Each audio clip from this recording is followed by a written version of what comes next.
This is on the east side of Canton.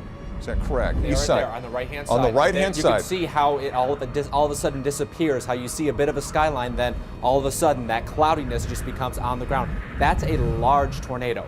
Hello, put me on. This is Grant. Go ahead, Grant, you're on. Yeah, Rick, we've got a tornado behind us. It's crossing 19 right now in the Texas Thunder Truck. If you can take our take our video, our live stream, tornado definitely crossing Highway 19. There's been debris. I can see it. It's about, I'd say it's about a mile behind us. Definitely tornado on the ground south of Canton. Okay, folks, you're seeing live pictures from the Texas Thunder Truck bringing this to you as it is happening. Grant Johnson is just to the south of Canton.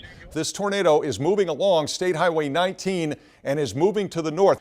It's going to be right here, and we're showing a debris ball. Look at that. That is the debris that you saw flying in the air. The radar can't determine whether that's a raindrop or it's a tree branch, and it shows up as a ball, and that is a debris ball. Make sure that you are in your tornado precaution area. That's going to be the lowest level of the structure that you're in. Put as many walls in between you and the outside. These are first pictures of the damage. You are seeing this as we are here at NBC5.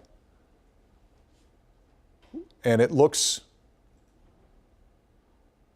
very bad out here. All right, Rick, this is a bad scene here.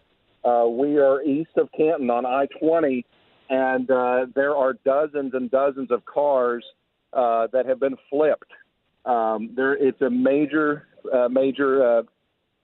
scene here. A tornado definitely crossed over.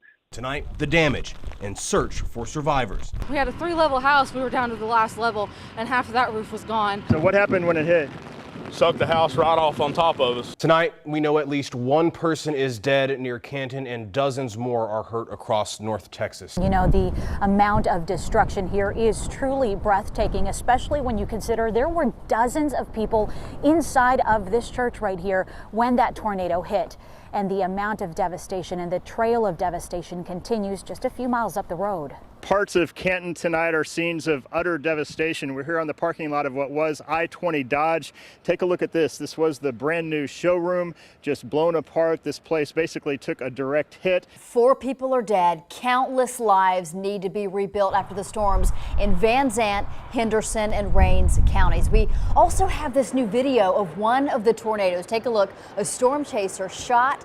This video here is the twister crossed I-20 near Canton. The storms continued marching east, flooding parts of Arkansas, Missouri, Mississippi, and Tennessee. 7 more people died in those states. The tornado basically dragged a black truck and the person driving it from the highway, which is just right here, over this tree and about 200 yards into this black, empty field. But within moments, someone was there to help. Brandon Edwards is searching for something lost after the tornado. It's gut-wrenching to be back, to know that all this happened here last night. I came in from this direction, this way. And this is what he saw. It was coming through right here. We watched live from the Texas Thunder Truck as people ran to help. Brandon was the first one here. I didn't look at any of it, I just ran through it. Today's search is for more than the anniversary gift he lost while running.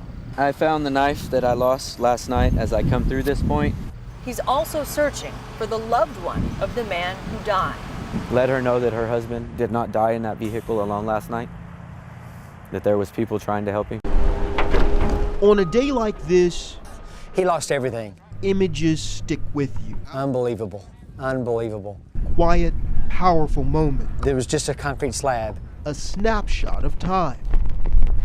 But it was this one that captured the attention of the nation. A man carrying his dog. Raw emotion painted across his face. A breathless, brilliant moment. All right, well, why don't you just come in my front door that I just paid $500 for? Bobby Barnett is keeping her sense of humor even after losing everything. That was the porch.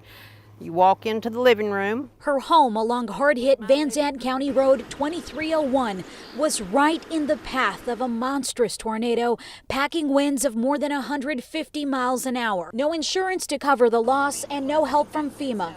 But the Barnetts pledged to rebuild. We wouldn't move from here. We own this 12 acres. We will live here till we both die.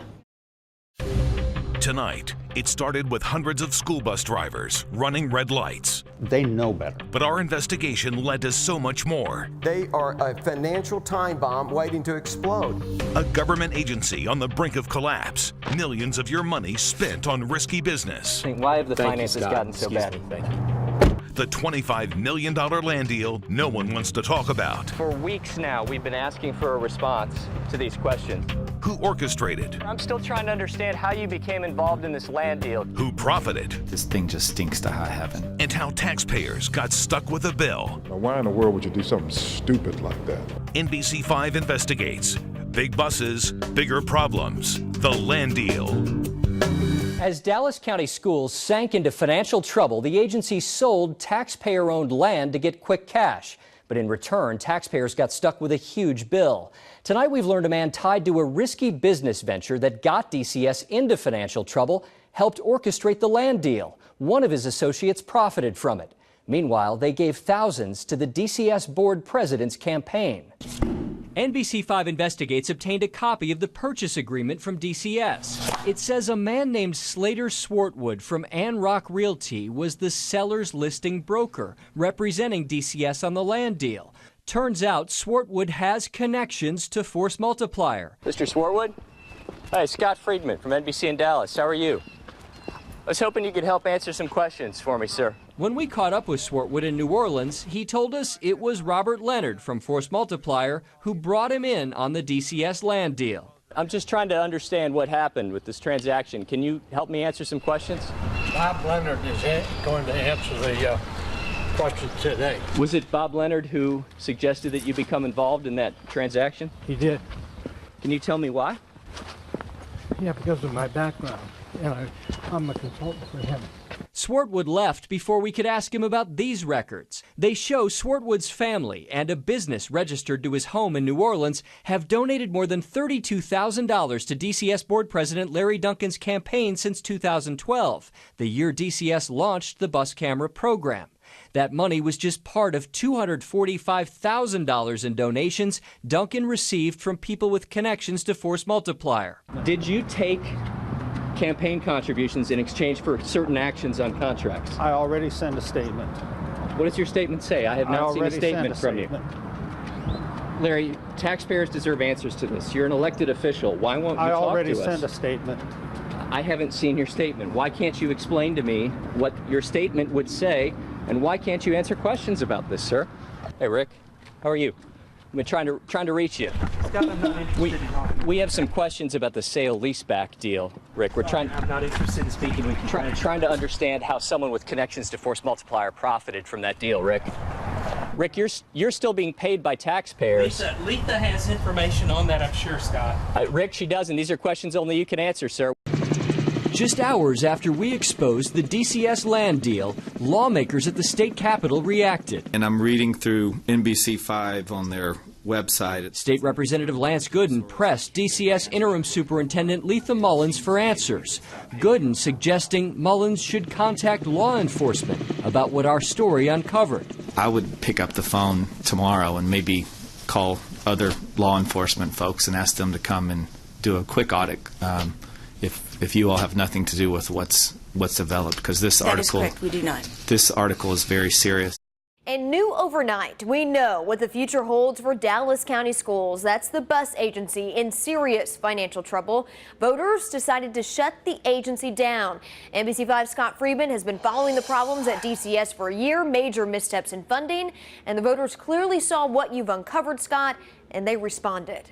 Katie, our year-long investigation uncovered dangerous bus driving and tens of millions of dollars lost on questionable business deals. There were cozy relationships with vendors involving luxury apartments and huge campaign contributions.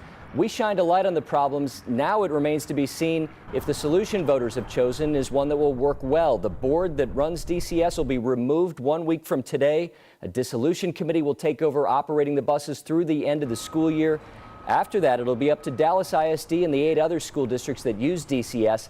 They will have to be ready to take over busing, a massive undertaking. We begin this half hour with breaking news in the investigation into Dallas County schools. This morning, criminal charges have been filed. In a criminal complaint, federal prosecutors say a school bus camera company paid millions in bribes and kickbacks to a top Dallas County schools official.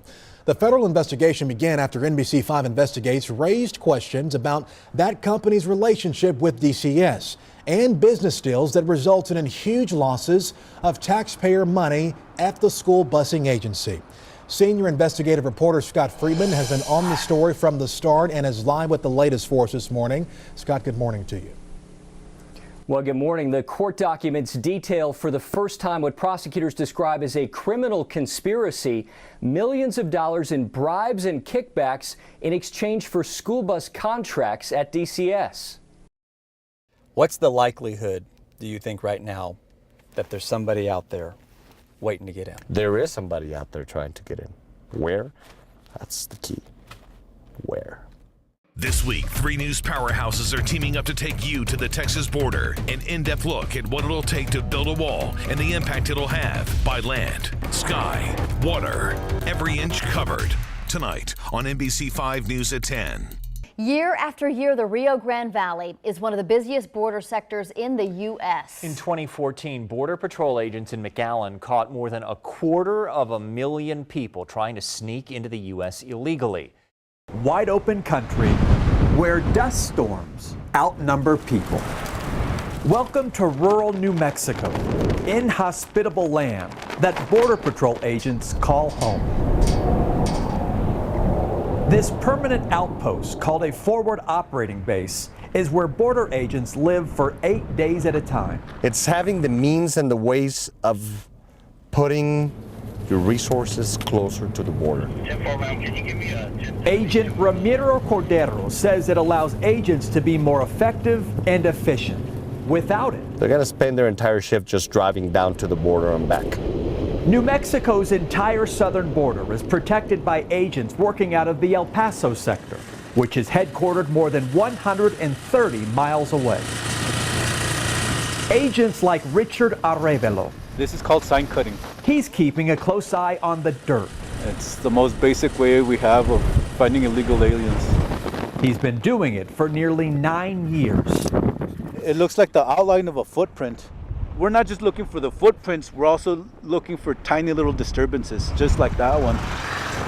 He's on the front line of finding undocumented immigrants. Let's say like 3-4 months ago when we were really busy. Right now, it's really slow. The number of apprehensions is down. 80%. 80% decrease. 80% decrease. If you compare. Since Election Day? Yes. Yes. So what message does that send to you? It's effective when we have the support. It really pays off. Agents must stay vigilant. It's an unrelenting job. Well, you're looking at miles and miles and miles of nothing. In unforgiving terrain. Along this stretch of the border, this is the barrier that separates the U.S. from Mexico. Is it the best? No, it's never the best. But it does its job. I mean, it prevents vehicles from coming across. The Border Patrol also has thousands of sensors buried underground. And they leverage other technology too. This vehicle is called the MSC, short for Mobile Surveillance Capability. It's an infrared camera that picks up heat signatures. I can go further in there and verify what it is, what kind of, if it's a person or an animal or a vehicle, and put either ATV units or our ground agents very close to the area where they can actually do a little bit of sign cutting and effect the arrest. But despite all these tools, people are still getting in. Oh yeah. Does that keep you up at night? Yes, it does. The tiny border town Presidio is tucked in the Big Bend region of West Texas. Out here, there are more cattle than people. Life is a blend of American and Mexican culture. The middle school has a mariachi band. These students are beginners. Two. John Ferguson is the mariachi band director and the mayor of Presidio. Meeting will come to order. If we don't kind of take care of each other, we're in a world of hurt. For us to build that big wall and wall off ourselves, specifically from Ojinaga, is just like, wow, that's just, it's really embarrassing just to think about it. We can't afford to step back, let the border be porous. Our tax dollars are also used in the air. State troopers and helicopters work closely with agents on the ground. Looks like 3 in the back. We watched as they helped the Border Patrol identify a suspicious truck. They can hear us and they'll just go back and don't wait. Back on the ground, the state has thousands of cameras hidden in the trees. So it's right there. I mean, They captured these images as we walked along a known smuggling route. It helps them focus their resources once a problem is detected, instead of wasting manpower wandering through the brush. This will give you an idea of the type of terrain out here that our state troopers and the Border Patrol are constantly against. It's hot out here and the brush is very, very thick. There's none of the Border Patrol agents, Texas State Troopers, Texas Rangers, special agents, police officers in Texas to secure the Texas-Mexico border without leveraging technology. 26 crosses, one question. Why? In the midst of darkness, no matter what, light will prevail. As darkness gives way to light and hurt gives way to healing, we're learning more about the lives lost and what happened inside that church. I didn't want to die that day. I just didn't want to die. Well, the woman we spoke to says that she was one of the fortunate ones. She was shot in the shoulder, went to the hospital, underwent surgery overnight, and is back home. She tells us the sound of the gunfire was unmistakable. She hit the ground along with the others around her as the gunman fired on them. It began with announcements. The sermon hadn't started yet, and everyone was singing. Then she heard gunshots. A man inside the church, she doesn't know who, screamed for everyone to get down. And I could see the bullets flying like that, hitting the ground. I could see, the shots. You can see when they... She smelled gunpowder and watched the carpet in front of her splinter. The man walked around inside the church for what seemed like forever. And he stopped, and everybody thought, it's going to be okay. Everybody's going to be okay. And then he started again. Solis remembers a little boy in front of her, around 6 years old and hurt. She says she couldn't help him. She was afraid to move. The shooting eventually did stop, but Solis, understandably, is still afraid. I don't blame the Lord, and I love the Lord, and I will not ever, I will always have my faith. It doesn't matter what happened. I won't go to that church no more. You were looking live at current conditions in Houston right now. The Bayou City already under dangerous amounts of water with at least 2 more days of rainfall still expected. As the rain keeps falling, people are nervously watching the Brazos River. There are fears it could rise so high that it will cause the levees to break and then flood all these neighborhoods and homes in this area. This is monumental rainfall, something I've never seen before, and something the people of Houston have never seen before. In some neighborhoods, the water continues to rise. But critical rescues continue in South Texas tonight for the most helpless. And people return home to find furniture intact, but under feet of water, as Houston is forced to release water from 2 reservoirs. The heartache is far from over. Something right there. All right, everybody, hold on. You can see it in their every movement. They're 16 men, one team. They are silent operators who go out and save lives. The Houston Police Dive Team. We saw it firsthand when they rescued 300 people from one apartment complex. We're going through an apartment complex and it looks like Whitewater Rapids. For many on the team, this was the moment they recognized Harvey's true power. People yelling, people screaming, people on the roof. The conditions were dangerous, but they never hesitated. With no time to mourn, they went straight back to saving lives. We rescued a 100-year-old woman, a 94-year-old World War II vet, a 90-year-old woman on oxygen. Roughly 3,000 people in 4 days. You're going to the same place. We got a group of 2. When the rescues turned to recoveries, still they didn't stop, risking their lives to dive through dark waters for those who didn't make it out. That's important because they matter. There's times when I'm down by the body and I'll just say a quick prayer because that's all I can do. How do you say thank you? Ooh, grateful. Where do you even start? Somebody's got to go down there and do the job. But they didn't do it alone. The people of Houston, of Texas, of the United States rallied around them. So they come out the other side. Propellers worn down, new scars on the boats, but stronger than ever. From the time we launched until the time we stopped or slowed down, these men never quit. And neither will Houston. This is a gritty city. That's really the only way to get around here, either walking or by raft, and that's how many people have been rescued from their flooded homes. The waters here in the Walnut Bend neighborhood in Houston have been rising ever since the slow release of the reservoir. So at 2 in the morning, we had about 10 steps left. And then by 6 in the morning, it was up to the top. And within hours, the only way into her neighborhood was by boat. That's Sharon's house on the left. On Monday, we passed it while looking for people who may have still been trapped. I've had moments where I've broken down and cried, but I just keep trying to push through it. We're seeing scenes like this. A city of millions deserted, interstates empty, debris everywhere. And rescue efforts are still underway tonight throughout the Houston area. Thousands have already been saved. Thousands more are still waiting for help. It is unclear how many people are missing and how many are dead. The New York Times is reporting that number as high as 30.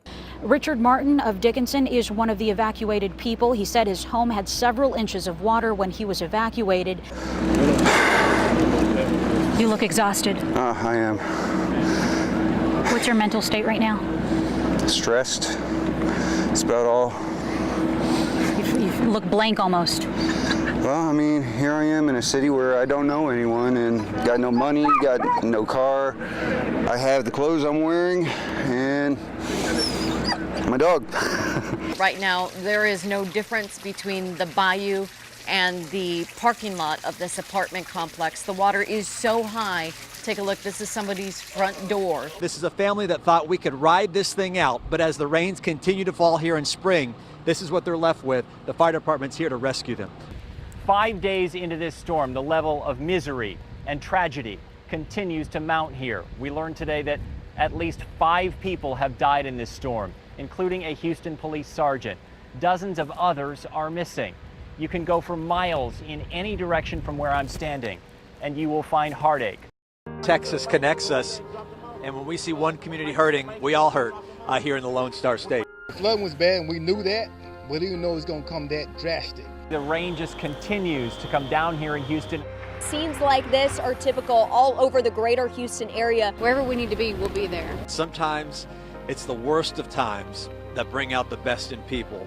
So the great state of Texas responded to this horrific hurricane is immeasurable, courageous, and heroic. Learning disrupted by violence. Got 2 coming out. Keep your hands safe, okay? Keep your hands safe. As terror took over a North Texas college campus. I heard a lot of screaming going outside the hallway. A gunman invaded North Lake College, witnesses say, with a target in mind. I had basically nothing to defend myself, and so it was just panic. Now the shooter and his prey are both dead, and the entire student body is shaken to its core. I'm still scared. I just want to go home. Brian, we just got an update from authorities here on the scene, and what I'm told right now is that officials are actually making their way through the campus for a secondary search. Essentially, it's a more in-depth, a closer look at some of the buildings. It was around 11:45 this afternoon. According to witnesses, a man walked into what we believe is Building C here on campus, pulled out a handgun, and shot a woman at least one time. The witnesses say they heard 3 shots. Authorities at this hour cannot confirm those reports. What's happening is they're trying to get their stuff that's still inside the building. They're going through asking people what building their stuff is in so they can get it and leave. And it was in this mix earlier this afternoon that we met a math tutor who saw the shooting happen right in front of her. I saw him shooting her 3 times. It was too loud, and I immediately ran back to the room I'm working, locked the doors, and asked all the students to go back to the back room and turn off the lights and be quiet. We need to evacuate the entire parking lot. Students instructed to clear the area as the active shooter was still at large. One student shot this cell phone video as they ran for safety. They tried to stay quiet, not knowing where the shooter was. Look at that, guys. There it is right now. As you see, the sparks are flying from this RV. A line of police from different agencies. I'm trying to catch some of them. We got Caddo Mills Police. We've got Dallas County Sheriff's Office. We have different agencies from across North Texas right now. We're going to pull out to try to see if we can keep up with what's going on right now. As you did see that RV continuing down 30, we can smell the smoke from the sparks that have been flying from underneath that RV. It's strong in the air right now. This is a slow speed chase. What are we going right now? What's our speed, Roy? We're doing about we're under 20 miles per hour. Wow. Yeah, about 15 miles per hour. This is a slow chase. We've seen 2 children now being carried to that emergency vehicle. We had unconfirmed reports that there may have been children involved in this chase. We don't know that those children were in the vehicle for sure, but we have seen now 2 children being taken into an ambulance there. where the Bobcat symbol. Something's going on. We don't know why. Something's going on. Parents outside Byron Nelson High School waited to hear. A little scary. But when bomb squad showed up, we were like, huh, okay. Things got real. SWAT team is here. Quickly. Oh, I'm shaking. Who texted me this? Like they're teenagers inside. Parents were glued to their phones. We first heard it was a bomb threat. We don't know if that's true or not. We heard that the SWAT team was making a breach. Just enough information. This is surreal. For Michael Ortiz and his wife to worry. Very stressful. He lost his son in April. You know, just telling my wife that you can't live your life in fear and that it's no way to live. And she was kind of buying into it today, officially. And then this happens. Long after school should have been out, a line of school buses sat in park. I don't think they've released them yet. While students sat in class. We never had a school incident like that. On the sidewalk, minutes felt like hours. Yes, go get some kids out. And hours felt like days. And get your child out of line before they get on the bus. There's a student. Students filed out. It was a large group. And parents anxiously waited for their reunion. Emily! Oh, is she right here? A high school homecoming. Treat every day like it is your last day. With a lesson. Mr. Trump addressed the crowd. He thanked them for their support. He repeated some of his campaign promises, and he told his supporters that it doesn't matter if it rains tomorrow, that it will still be a great day. And now Mr. Trump heads to Union Station for a private event with Vice President-elect Mike Pence. There's never been a movement like this, and it's something very, very special. Phoenix Leg is not who you'd expect to see among reporters covering the inauguration of Donald Trump. Where are you from? Dallas. First of all, he's only 9 years old. But in his little suit and tie and the most polite demeanor you can imagine, this homeschooled third grader from Cedar Hill has been on the campaign trail for months. His classroom, the speeches, debates, rallies, and now the inauguration itself. I've been going around the country interviewing people. We went to the second debate in St. Louis, and then we went to Las Vegas for the third debate, and I interviewed people there. It was interesting. Well, we've been really catching up with Texans today. We found one Fort Worth couple. They're here, but they're at the inauguration, Christy, with a little bit of a twist. We want you to meet the Pop family. They've made it a whole Texas party here. They went to Black Tie and Boots last night. Today, they hopped the metro to watch the inauguration from the museum. Look at this credential for the museum. Isn't that great? It's extremely exciting. You know, no matter what side of the aisle you're on, it's powerful, it's patriotic, it's wonderful, it's a celebration, and we love coming. It's been really exciting. It feels like a Texas party. A party that goes on for them long after the president and Melania Trump get back to the White House. Sports director Nui Scruggs is here now. This is an interesting twist. This thing's been going on for over a year. It just has not ended.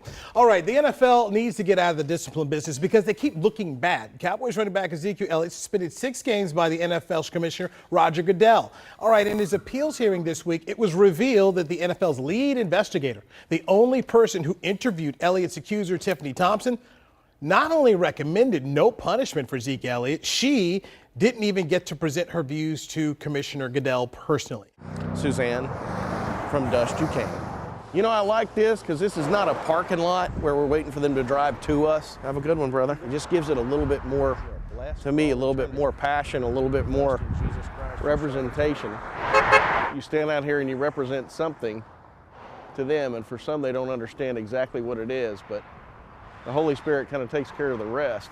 What can I pray for you about? It's a lot bigger than Ash Wednesday, and whether or not they end up stopping to receive ashes is really not all that relevant. They simply want somebody to hear their story. I stopped to ask you to pray for a sister-in-law. Absolutely. In the hospital yesterday. Absolutely. That would be my blessing. In there can be exclusive, and out here is what is inclusive. So it's a lot more than just waving to traffic. I like the guys with the big trucks because they got their own wave. They give you 2 fingers. That's awesome. What good is a man to gain the whole world but lose his soul in the process? Each new day, the street sets a rhythm. God is my witness, man, I gotta change. What good is it to me to possess the whole world with nothing to gain? God is my witness, man, I gotta change. What good is it to me to possess the whole world with nothing to gain? Here, downtown Dallas. Good morning. Good morning. The rhythm of the street finds harmony. We get to see tomorrow. Just step inside. Sunglasses off, it's not sunny in the room.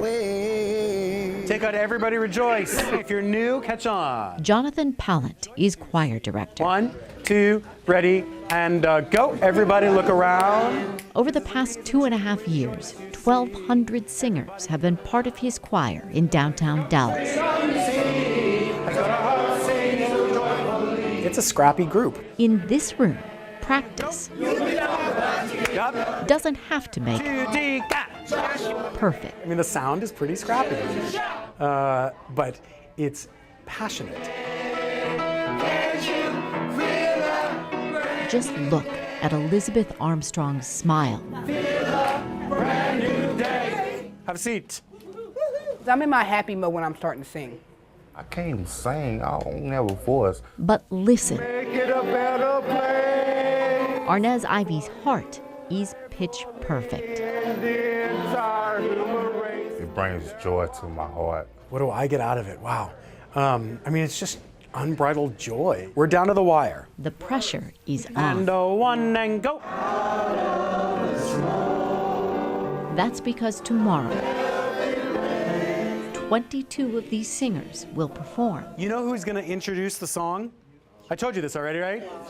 The guy who wrote it. Suffice to say, it won't be your average concert. No, this is Carnegie Hall. The Carnegie Hall in New York City, staged to some of the biggest names in show business. A city of men. So how did they, City of Men, get to Carnegie Hall? For the better. Practice, practice. So it's you and for me. Practice. The Big Apple, wow. It's a great opportunity. 5 shirts, 3 bottoms, and 3 socks. What's this? An opportunity none of them could have dreamed. We wear polo. Shopping for clothes. Here you go, hon. Is a luxury. Clean, not funky. This one might be better for you. When they pack for this trip, Is that the one? they're leaving their troubles behind. From the time I got out of prison, I was homeless. Get the words? But Arnez found a home here in the Dallas Street Choir. And then listening, and I'm listening, and then I disappear. And that's the beautiful thing about the Dallas Street Choir is it makes the homeless visible. It changed me. Yeah. I'm a better person now. And when When the Dallas Street Choir steps into the spotlight, it's not about what the audience sees. I just want them to hear my voice, to hear me, and hear the choir, hear how beautiful we sound together. Homeless does not mean voiceless.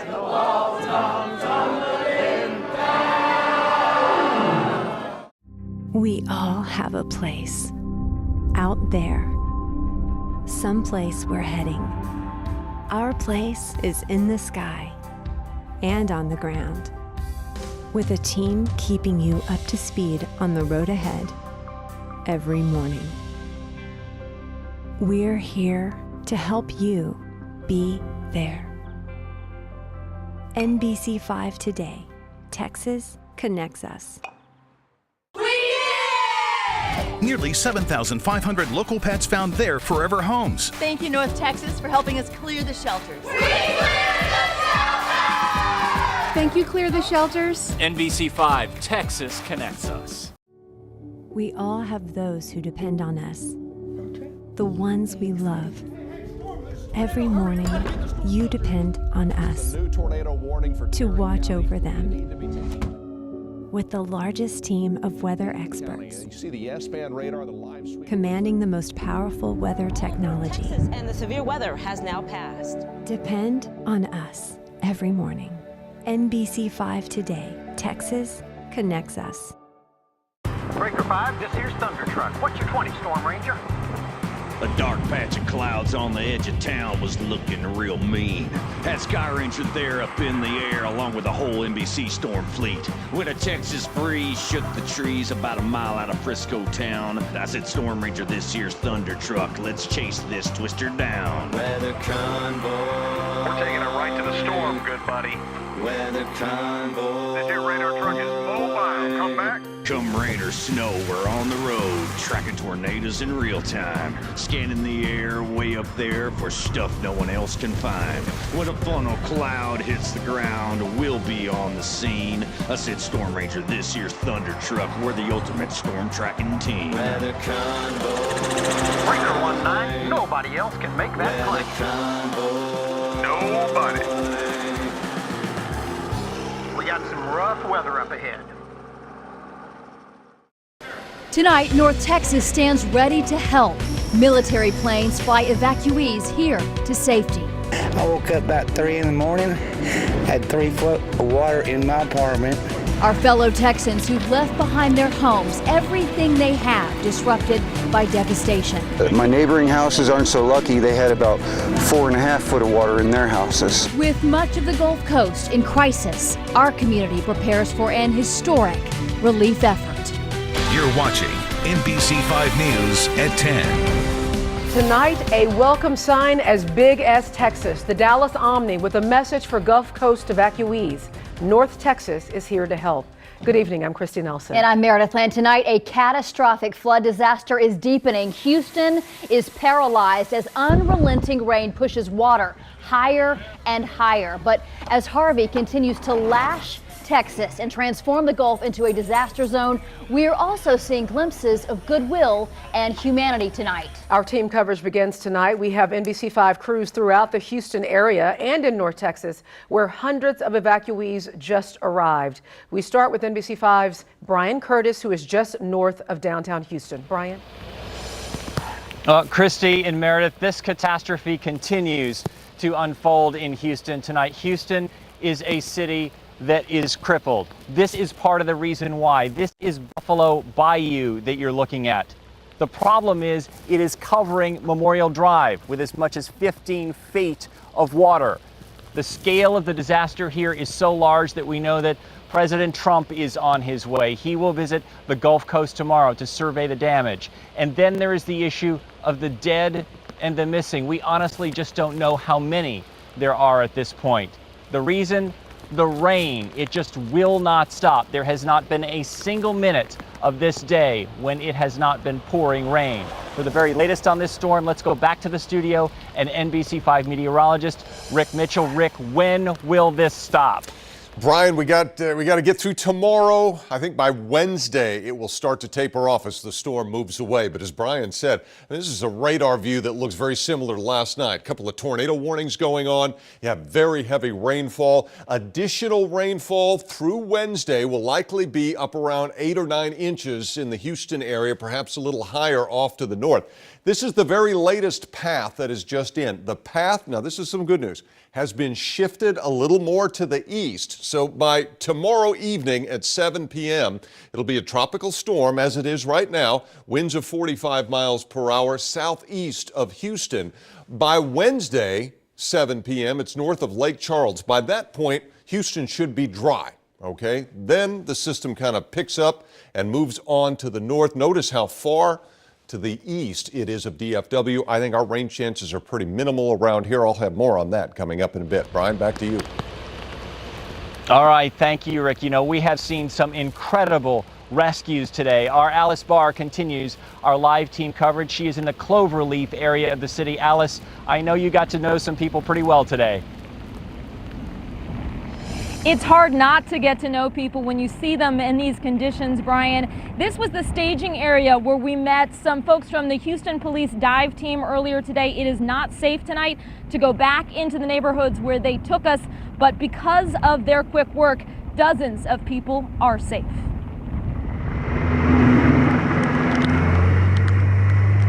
Help is here in Houston. In the air, in the water, and in the person standing next to you. We're gonna be here until the last person leaves. The Houston Police dive team took us along for swift water rescues. One more. From the Wood Forest Chase apartments. You're going to the same place. We got a group of 2. The entire complex emptied into a line of anxious parents. Absolutely scary. Paranoid because you have kids and you worry about them and you don't know what's gonna happen. And brave kids. It's a bad day. It's a bad day? Tell me why. Because it's raining. Raining so much for so long. Evacuees getting their first look outside can't believe it. This is Wood Forest that we're on. So it's amazing. The elementary school is gone. Neither can the most seasoned pros. All the flooding I've seen in all the years is the craziest thing I've ever seen. And the boats are just step one. Families piled into a moving truck manned by volunteers, skimming over the water to finally reach solid ground, though nothing feels solid right now. Feel good to be getting out here? Yeah, but I mean, in the wood though, I don't know.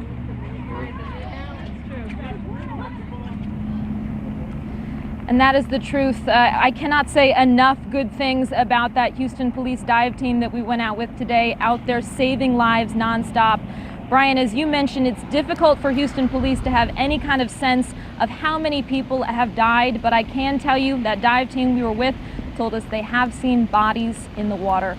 It's hard to even say that, Brian, but that's what we're dealing with tonight. Alice Barr live for us in the Cloverleaf area of Houston.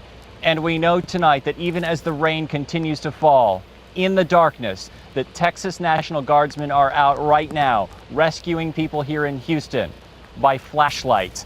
Meredith and Christy, I'll send it back to you. We saw on Twitter where they said, "We will not stop." The Texas National Guard, incredible tonight. Thank you, Brian. And planes packed full of Harvey evacuees are touching down in Dallas. They're making the trip in Air Force C-130 transport aircraft, as you see there. This is the first flight that landed a few hours ago at Dallas Love Field. We're told there are at least 8 plane loads to come in the days ahead. And those already here will stay at emergency shelters overnight until Dallas's mega shelter opens tomorrow morning. And we know about 80 people are at an Irving shelter tonight.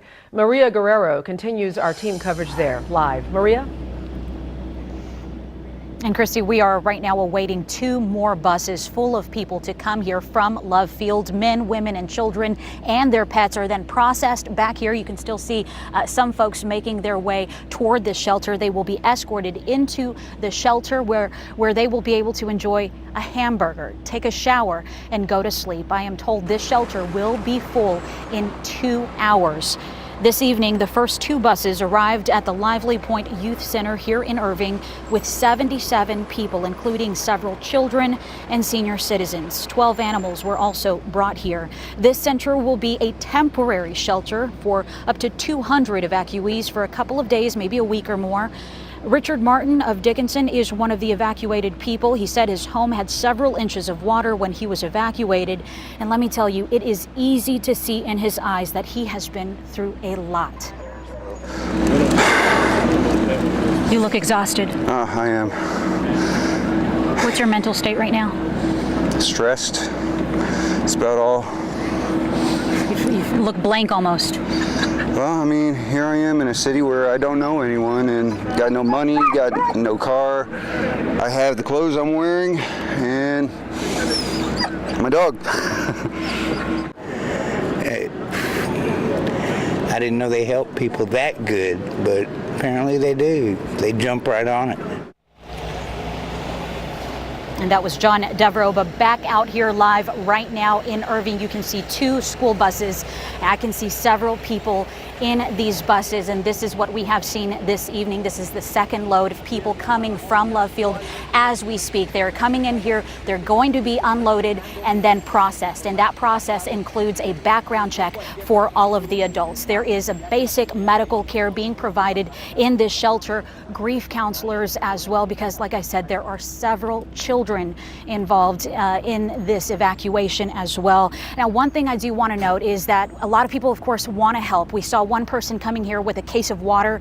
They were turned away. The Red Cross in the city says, do not bring any kind of donations to this shelter here in Irving. They are going to turn you away. They say instead make a monetary donation to an organization like the Red Cross or the Salvation Army. But we're going to continue to see this scene right here, folks, throughout the night here in Irving. Back to you. Maria, a lot of people are asking about pets. Can you bring pets to shelters? I saw dogs in your video there. Can you bring pets to that Irving shelter?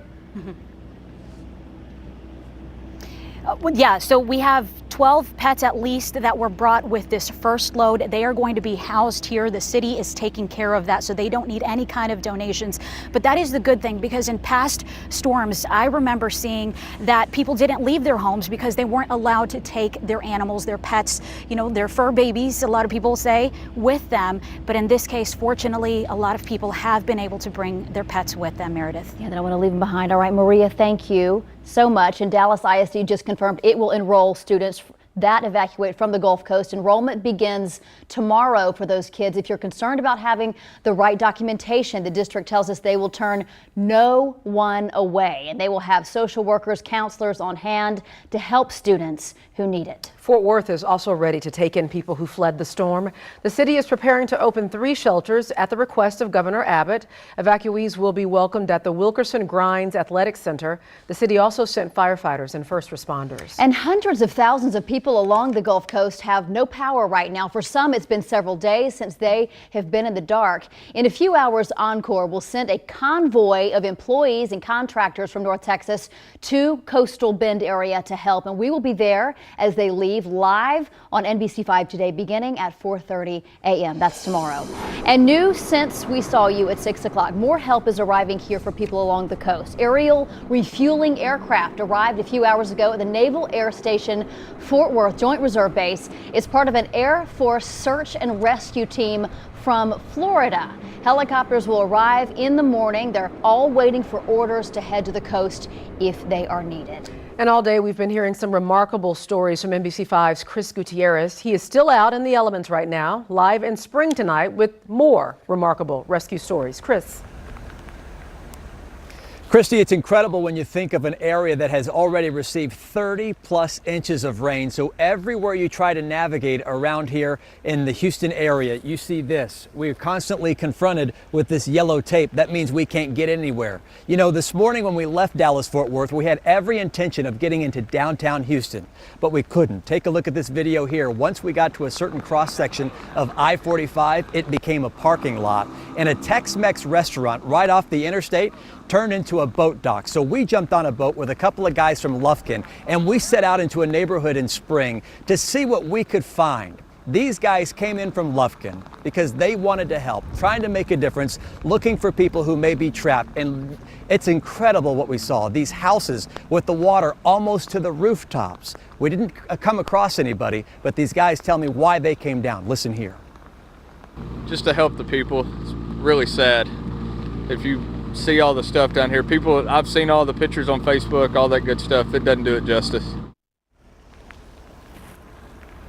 We have seen a lot of good work out of a lot of people, including these men right here. These guys are from the Spring Fire Station number 71, and they got an emergency call that there were 2 people trapped in their home. And you see them right here. This is a scene that we saw unfold live on the newscast at 6 o'clock. And these 2 elderly people tried to ride out the storm. They had to get them out by boat. Eventually, they lifted their wheelchairs up and then carried them to a truck that was waiting to take them to higher ground. I asked the woman, her name is Jackie, I asked her, at what point was your breaking point? And here's what she told me. No electricity and no heat. It got cold with all that water on the floor. Was the water in your house? Yeah, it was up to my knee. The water was up to your knees? Yeah. And you and your husband were there? Yeah. Do you have loved ones around? Oh, yeah. Yeah, but they're all scattered and they couldn't get here. Remember, this is an area that has seen 30 plus inches of rain, and they could see on a conservative side at least 8 to 10 more. We'll send it back to you guys. All right, Chris, thanks so much. A lot more is coming ahead, including breaking news out of New Mexico, a mass shooting at a library, what we've learned tonight. And more missiles out of North Korea tonight, what the country did that has our allies reacting right now. And another live look from Houston as that rain continues to fall. We are back in a moment. Other news stories that we are following tonight at 10, 2 people were killed and 4 others hurt when a gunman opened fire inside a public library in Clovis, New Mexico. It happened tonight in the town about 200 miles east of Albuquerque. That suspect is still in police custody. And McKinney police are looking for a 28-year-old woman believed to have been kidnapped when her car was stolen early Sunday morning. Investigators say Minetzi Sanchez of Princeton was inside a black 2007 Nissan Sentra when it was taken from the Gables apartment complex on El Dorado Parkway. Witnesses at the scene identified the suspect as 28-year-old Jabrice Ortega. The vehicle has a Texas license plate, FYM 0637. If you've seen either Sanchez or Ortega, call McKinney Police. Another missile launched by North Korea, this time over the Japanese island of Hokkaido. It coincides with the final day of joint exercises between the American and Japanese militaries on that island. It's unclear what type of missile was fired. There are no reports of damage. The South Korea government has called for a National Security Council meeting. Meanwhile, tomorrow is a big day for Ezekiel Elliott. The Cowboys running back will be in New York to appeal his 6-game suspension for alleged domestic violence. It's the first of multiple steps aimed at keeping him eligible for the Cowboys season opener against the Giants. The game at AT&T Stadium happens September 10th and airs right here on NBC5. President Trump tonight standing by his claims that a border wall is imperative and will be built. During a joint press conference with Finland's president, Mr. Trump was asked about the wall, and he said it is needed to stop drugs from pouring into the country. And the bottom line is that Mexico will foot the bill. Well, one way or the other, Mexico is going to pay for the wall. That's right. It may be through reimbursement, but one way or the other, Mexico will pay for the wall. President Trump also today defended his pardon of Arizona Sheriff Joe Arpaio, saying he was treated unfairly by the Obama administration. Sheriff Joe is a patriot. Sheriff Joe loves our country. Sheriff Joe protected our borders. President Trump was accused of announcing the pardon as Hurricane Harvey came to shore as a way to divert attention. And today he said by making the announcement when stations were already on the air, gave the pardon more attention. Let's check in again with meteorologist Rick Mitchell. And Rick, again, South Texas, Houston, still facing more rain. And the numbers are staggering, and after a while it becomes overwhelming. It's Yeah. really hard to process. And that's why if you go to our website, you can see some of the pictures that are the before and the after. Those are amazing. Incredible. When you just see, you know, here it was dry and now it is completely covered. And the rain does continue to fall. You know, there's good news down the road that the rain eventually is going to stop probably by this time tomorrow. But we got a lot of rain yet to get through. Let's look at the NBC5 S-band radar, because we had a couple of hit and miss showers across parts of the Metroplex and North Texas, but those are all gone. The rain continues down here. It's really raining hard in Galveston. This is all kind of moving up towards the Houston area. One lone tornado warning out there. Since Friday morning, and this is where the numbers get staggering. 25, 20 to 20, 30, 20 to 30 inches of rain across the area. An additional 8 to 10, not out of the question for tomorrow. But this isn't the only tropical system that has produced crazy amounts of rain. Now, granted, it's crazy amounts of rain in a very high populated area. But Tropical Storm Amelia, 1978, Medina, ended up with a record 48 inches. That's a record for the most rainfall by a tropical system anywhere in the United States. And get this, Abilene had 26 inches of rain in 12 hours. Now, this is a different story because we're dealing with several million people here. Here's the latest track. It's a tropical storm. This is 7 o'clock tomorrow evening. It's out over the Gulf. There's Houston. Then it lifts off to the north by Wednesday. By that point, the bulk of the heavy rain should be done in Houston. And then it just kind of accelerates on to the north and northeast. Notice that the path keeps getting farther and farther to the east of Dallas-Fort Worth. Here's what to expect this week. So rain tomorrow, still likely in the dark green. The light green, it's a low chance of showers. By Wednesday, that heavier rain will be affecting far east Texas, Louisiana, on into Arkansas. But on the backside, we're just getting maybe a couple of showers. That's about it. Same thing on Thursday. Heavy rain off to the east. Friday, it moves on out. And I'm telling you, it looks like it will be a dry Labor Day weekend around here. Tonight, mostly cloudy, 73 for the low temperature, a northeast breeze 5 to 10. Tomorrow, a partly to mostly cloudy day. I have a low chance for a shower in there, but anything around Dallas-Fort Worth or most of North Texas, it's going to be pretty isolated and spotty. So 87 the high, a northeast breeze picking up. We'll notice that a little bit, 10 to 20 miles per hour. 10-day forecast, have those showers going on into Wednesday, Thursday, very low chance. The weekend looks like it will be fairly decent all the way through Labor Day. High temperatures, upper 80s, lower 90s. Another cold front comes in after that, and so we are not going to see above normal temperatures for the rest of the month. Yeah. How about that? We kind of like that, Yeah. but got to get that rain to end, and it incredible. will eventually. You could even see the frustration on Brian. He was like, when, Rick, is this going to end? It's in there in Houston tonight. So Thanks, Rick. Well, NBC5 is partnering with Kroger and the American Red Cross to help those displaced by Harvey. We are asking you to make a donation at your local Kroger store. You'll find a donation box right there at the checkout. All right, more on the Ezekiel Elliott appeal hearing from New York, including who the Players Association has working on the case. Newey has the latest developments next in sports. NBC5 Sports Director Newey Scruggs. The Players Union has hired Jeffrey Kessler to be a part of Ezekiel Elliott's appeal team. The Cowboys running back is in New York City for a hearing of his 6-game suspension. Kessler was a part of the Tom Brady legal team during the Deflategate, and he won the Ray Rice appeal against the NFL. If Ezekiel's suspension is upheld, well, Kessler could file a lawsuit against the NFL, and Elliott could possibly play. Our Pat Doney is also in New York City for the hearing and has more.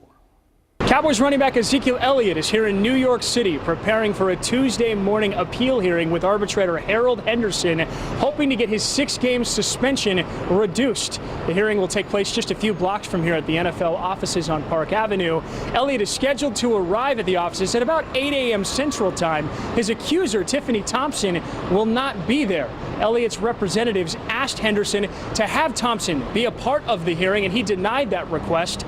The hearing is expected to last until until the early afternoon, when Elliott will then return back to North Texas to be with the Cowboys. As for a conclusion to this case and a decision from Henderson, the CBA says he can take as long as he needs, but the NFL and Henderson both know that Ezekiel Elliott's suspension is supposed to begin this Saturday, September 2nd, and the Cowboys' first game is, of course, a week from Sunday on September 10th.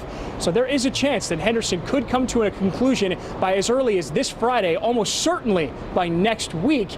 And then we'll have to wait and see if Elliott is okay with that conclusion and whether or not he wants to take this case to the courts. Here in New York City, I'm Pat Doney for NBC5 Sports. Thank you, Pat. Thursday's preseason game between the Cowboys and Texans has been moved to Arlington. The Texans were able to practice in Frisco today. They'll be there, of course, the rest of the week.